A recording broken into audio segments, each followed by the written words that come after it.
Muchas gracias, muy buenas tardes a mis compañeras y a mis compañeros senadores. Muchas gracias a los medios de comunicación que nos dan la oportunidad del día de hoy platicar con ustedes en esta rueda de prensa que queremos dirigir el mensaje para ver los logros de estos 18 meses que el presidente López Obrador ha dicho o dijo durante los últimos 12 años en su campaña. Y hay que decirlo, en economía, en salud, en medio ambiente, en corrupción, en todos aquellos rubros que estuvo hablando durante todos estos meses, no hay un solo rubro en donde este país haya mejorado en el tema de la seguridad.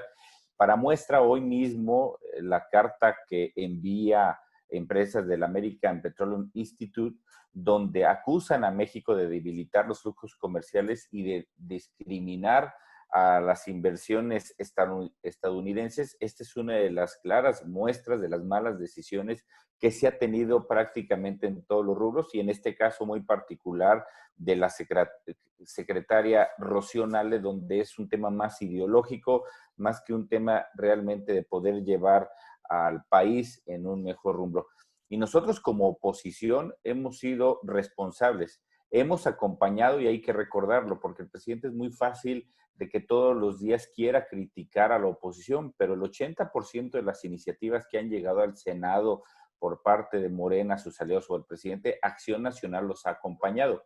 En días pasados el presidente nos acusaba incluso de que se había votado en contra del tema de los adultos mayores, ahora cuando se hizo la reforma del cuarto constitucional. Hay que recordarle al presidente que los senadores del PAN acompañamos a esta decisión y es muy fácil que el presidente desde la mañanera, desde el altar de la mañanera, él sí quiera descalificar a todas y a todos, y no me refiero solamente a legisladores, sino me refiero a gobernadores, a medios de comunicación, y vamos a dar algunos detalles muy precisos.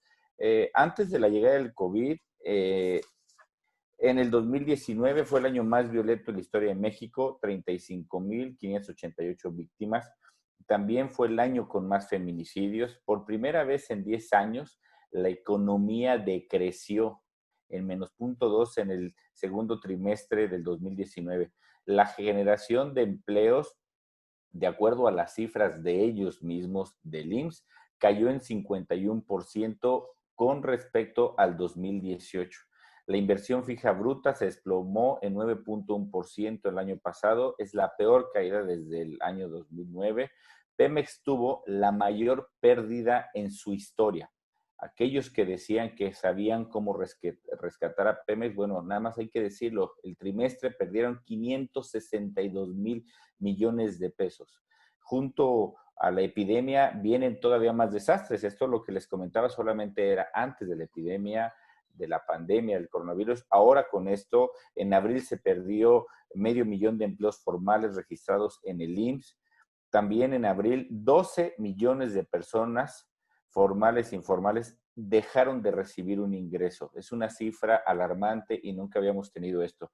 La semana pasada nos enteramos de la peor caída de la actividad industrial del 30% en la historia. Es algo que nunca se había tenido.